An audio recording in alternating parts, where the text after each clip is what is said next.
Vamos a saludar a Pilar Rahola, sí, vamos a entrevistar a quien es escritora. Además, fue amiga del fiscal Nisman. Bueno, cómo tomó estas palabras, ¿no?, de Alberto Fernández y lo que está pasando en la Argentina con los fiscales que acaban de pedir cárcel a Cristina Kirchner. Pilar, bienvenida.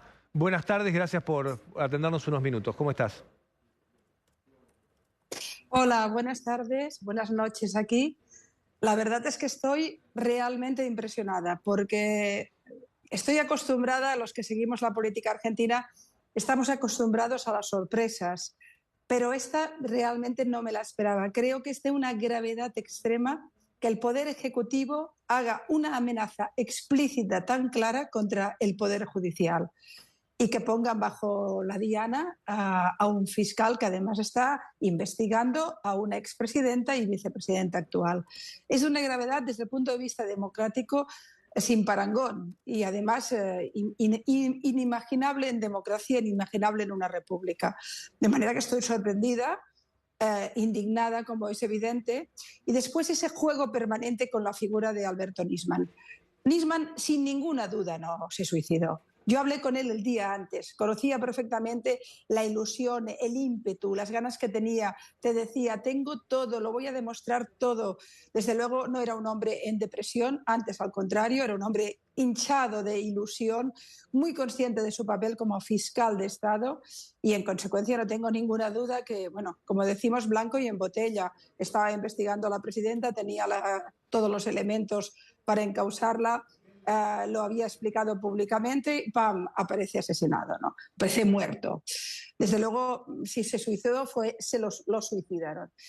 Que hoy el presidente de la República de Argentina, hablamos de la República de Argentina, no hablamos de un paisito de no sé qué, la República Argentina, el presidente juegue con los equívocos, juegue con la figura de Nisman, insinúe que al actual fiscal le puede pasar lo mismo. ¿A qué se refiere? ¿A que lo matarán? ¿A que se deprimirá tanto que se suicidará porque está investigando a Cristina? ¿Todos los que investigan a Cristina tienen que tener algún percance? Sinceramente, yo lo resumo en una expresión. O es un irresponsable, o es un inmoral, o puede ser ambas cosas a la vez.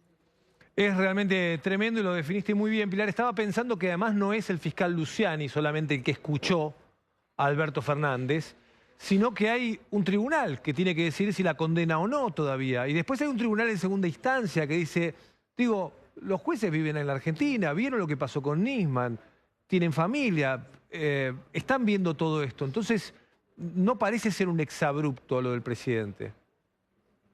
Desde mi punto de vista, voluntaria o involuntariamente es una amenaza. Es decir, hoy lo que ha hecho, o lo que hizo el otro día el presidente fue poner bajo el foco, bajo la diana, a cualquier miembro de la judicatura argentina que se atreva a investigar grandes causas de corrupción. Pero además, con el referente de Nisman, no solo le estás diciendo a cualquier miembro de la judicatura, a jueces, a fiscales, que se pueden suicidar o que les pueden suicidar, sino que además le estás diciendo eso ya pasó. Argentina ya tuvo, hablamos del fiscal general de la causa de terrorismo más importante de Latinoamérica, la más importante. Hablamos de alguien que estaba acusando a miembros de la Guardia Revolucionaria iraní, que pidió que la Interpol interviniera. Hablamos del gran escándalo del memorándum. Es un tema enorme que trasciende a Argentina, que tiene un peso específico en el mundo. Y en ese momento muere el fiscal y luego lo que ocurrió, cómo entraron en tropel, lo que pasó con las pruebas, todo es un escándalo sobre escándalo. Que el presidente de la República utilice eso para abiertamente amenazar al fiscal actual y con ello a cualquier miembro, bueno, es lo que decía, es el Ejecutivo entrando como un elefante sobre el Poder Judicial, que es uno de los poderes de la democracia. Muy, muy grave. Yo creo que en un país normal, y cuando digo normal no me refiero ni al suyo ni al mío, que en estas cosas no lo son. Me refiero a países muy sólidos democráticamente. Esto es motivo de dimisión inmediata. No me imagino al canciller alemán, al primer ministro inglés, al presidente de la República Francesa haciendo unas declaraciones de esta naturaleza. No me lo imagino y serían de tal nivel el escándalo que no se mantendría en el cargo. Y eso ha hecho Alberto Fernández. Pilar, ¿cómo le va? Maru Dufar la saluda. Quería pedirle una mirada, una reflexión. A veces a la distancia se ven otras cosas. Venimos hablando esta semana aquí sobre el pedido de los 12 años del fiscal Luciani, de 12 años de prisión contra Cristina Fernández de Kirchner por corrupción, y la reacción del oficialismo en la política ha sido encolumnarse detrás de Cristina Fernández como si este pedido de condena los hubiera organizado, unido, fortalecido y un pedido, una consigna de una salida masiva a la calle en defensa de la figura de Cristina Fernández. ¿Cómo se ve eso desde afuera? ¿Qué reflexión le genera? Eso es la muerte del pensamiento crítico de los ciudadanos. Eso es la muerte del concepto del ciudadano. Pasamos del ciudadano al rebaño. Por supuesto, cada uno puede votar lo que quiera y uno puede ser peronista o puede ser antiperonista o puede ser lo que quiera. Pero tiene que hacerse preguntas. Cualquier ciudadano tiene que hacerse preguntas. Que no se pregunten de dónde sale la enorme fortuna de los Kirchner. Que no se pregunten por qué se han convertido en grandes latifundistas. Que no se pregunten por qué Argentina, que tiene tantos recursos, pero tanta pobreza al mismo tiempo, ha vivido y ha padecido el escándalo de corrupción más importante de Latinoamérica. No se lo preguntan los votantes del oficialismo y la tienen de vicepresidenta. Es decir, donde se quiebra el pensamiento crítico ciudadano, donde se quiebra el ciudadano libre, que decide a quién pone y a quién saca del gobierno, porque no son dioses ni mesías, son simples funcionarios de la política que ponemos para que nos gobiernen. Cuando un ciudadano no se pregunta eso que es básico, estos han robado. ¿Por qué? ¿Dónde lo han sacado? ¿Qué ha pasado? Quiero saberlo todo. Cuando un ciudadano no hace eso, cede su condición de ciudadano y pasa a ser una masa. Yo creo que lo que está ocurriendo... No, quería preguntarle, ¿es eso o es que no, de repente ya no se condena la corrupción o no en la transformación de la sociedad, en la transformación de los valores, cambios culturales, no hay una condena social a la corrupción y entonces en ese caso no importa? Digo, esas preguntas que usted dice directamente no se hacen porque no importa si roba o no roba. Bueno, totalmente de acuerdo. Lo que ocurre es que si uno ya no considera importante la corrupción política, ya le es absolutamente igual los valores democráticos. Otra vez pasamos, a ver, los ciudadanos o son miembros de una secta o son seguidores de una religión. Uno puede ser creyente de cualquier religión, pero no puede considerar la política una religión. La política es el arte del bien común. Es decir, un gobernante es alguien que está cualificado para gobernar el bien público y si no sirve, tiene que irse a casa. Cuando los ciudadanos consideran que puede robar y que además puede ser impune porque es el presidente o la presidenta, otra vez están destruyendo la esencia fundamental de la República. Es decir, a mí lo que me duele más de Argentina, yo tengo en este tema, si me permiten, tengo una permanente contradicción. Argentina hay mucho pensamiento, hay mucha intelectualidad, es un país que a todo el mundo nos ha dotado de ideas, no solo de grandes escritores, sino de pensamiento. Pensamiento político hay mucho. Y cuando uno va a la Argentina se pasa todo el día debatiendo sobre política. Pero al mismo tiempo también hay unas masas enormes que no tienen ningún pensamiento crítico. Sí. Y que entonces se creen cualquier pancarta, cualquier consigna y además tratan a sus presidentes como mesías, Pilar, porque Cristina Kirchner es una diva. Quiero poner al aire, porque hay mucha gente que a esta hora llega del trabajo y demás, que te pido 20 segundos para escuchar al presidente que hoy volvió a hablar, después de la entrevista ayer en TN, hoy volvió a hablar sobre esa frase de Nisman.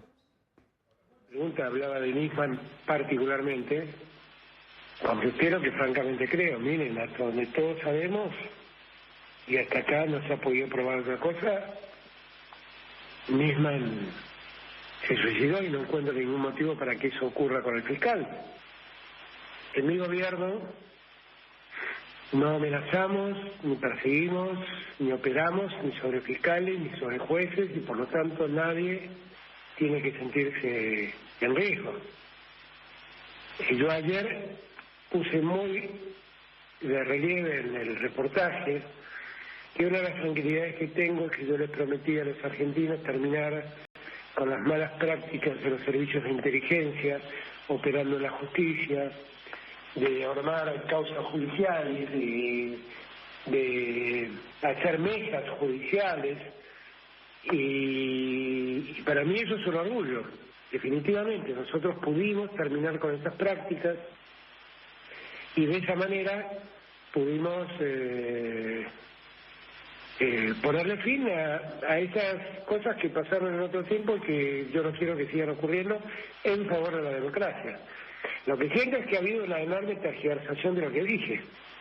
O sea, la frase aislada, que dije básicamente eso, tiene que ver, aparece involucrado, aparece el nombre de Nisman porque fue parte de la pregunta, y fue parte de la pregunta concreta. No tiene miedo que le pase lo mismo que le pasó a Nisman. Y la verdad fue una pregunta que me sorprendió, porque me pregunté qué quiere ver Nisman en todo esto. También debo confesarlo, es que mi respuesta también pone en crisis un relato del medio en el que estuve, de TN y de muchos otros sectores del periodismo, que insisten en decir que lo de Nisman fue un homicidio. Y la verdad, hasta acá no hay ninguna prueba que diga semejante cosa. Y claro, bueno, yo entiendo que desbaratar el relato los complique. Bueno, ahí está el presidente de la Nación hablando hoy de la entrevista de ayer, diciendo que lo tergiversaron, pero termina la nota diciendo que efectivamente a Nisman no lo mataron, sino que fue un suicidio. Es decir, es muy impresionante, Pilar, porque el presidente no se sostiene sobre ningún fallo de la justicia para decir que Nisman se suicidó. Todo lo contrario, la justicia argentina determinó que a Nisman lo mataron. No tiene probado quién. Cree que Lagomarsino es un partícipe necesario, pero comprobó que efectivamente al fiscal lo mataron. Bueno, no hay ninguna duda de que Alberto Fernández decidido hacer un error comete dos. Porque ayer, sin ninguna duda, puso bajo amenaza a los miembros de la Judicatura Argentina y específicamente a un fiscal, además recordando y haciendo un paralelismo con un fiscal asesinado, desmintiéndose a sí mismo, como bien recordabais, porque Alberto Fernández en su momento dijo que no se había suicidado, con lo cual el tipo va cambiando en función de los momentos.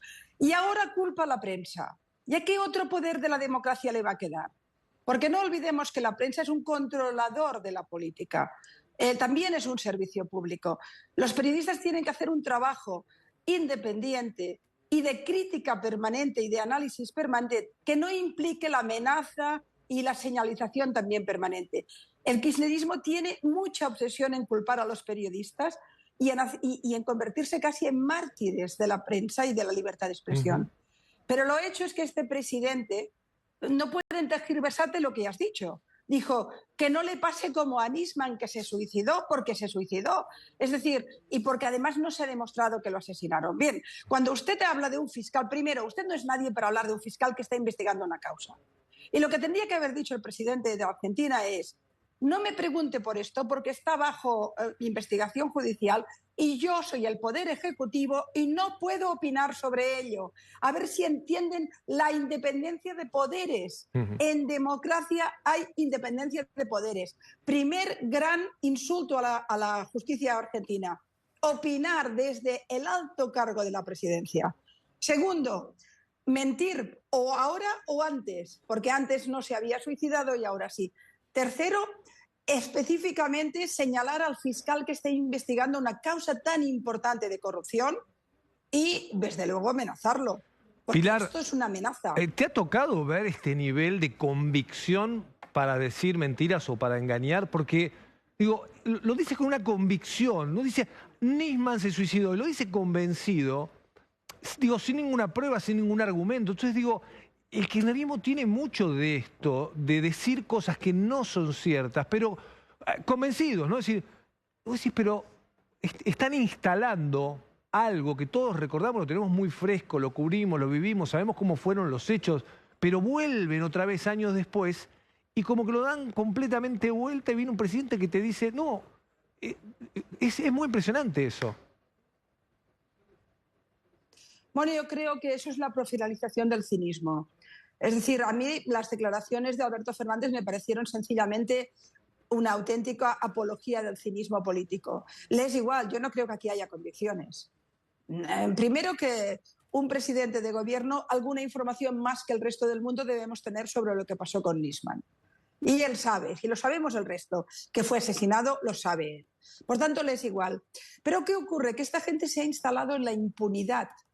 Cuando tú has robado tanto como es el kirchnerismo globalmente y los Kirchner en particular, y no les ha pasado nada, y no les han tocado ni un peso de su enorme fortuna, conseguida ¿cómo? ¿Trabajando? No parece. ¿Con el sueldo de presidencia? No parece. Cuando tú tienes la capacidad de saltarte completamente las normas básicas de lo que es gobernar un país y tienes una absoluta impunidad y aún hay una parte de tu votante que te trata como si fueres un mesías que salva al pueblo de sí mismo, entonces puedes atreverte a todo.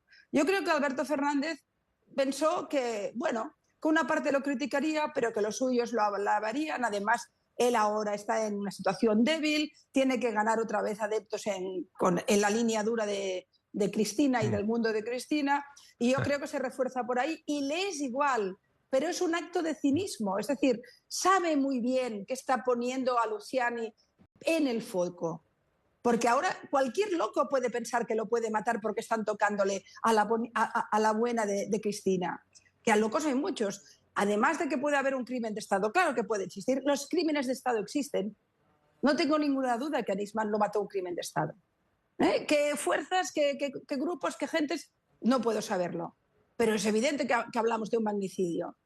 Y el presidente poniendo bajo la picota, en la diana, al fiscal que está investigando un caso tan importante de corrupción, con la señora Cristina Kirchner haciéndose la doliente por el mundo como víctima y como diva, que el pueblo la ama, pero los malvados y las fuerzas del mal, no sé qué, pues al final te puede pasar cualquier cosa. Si yo fuera un juez, no estaría tranquilo en Argentina. Un juez independiente o un fiscal que se cree su cargo, que juega fuerte, porque el cargo de fiscal es muy importante para la democracia.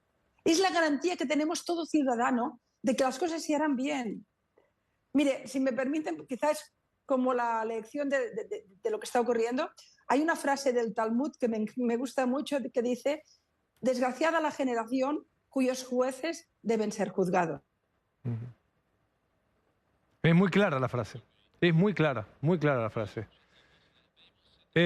Pilar, gracias por estos minutos. Ha sido interesante, ¿no?, tener la visión, la mirada de Pilar Rahola, escritora, periodista española, que además era amiga del fiscal Nisman y que sigue todos los días, ¿no?, la diaria de lo que pasa en la Argentina.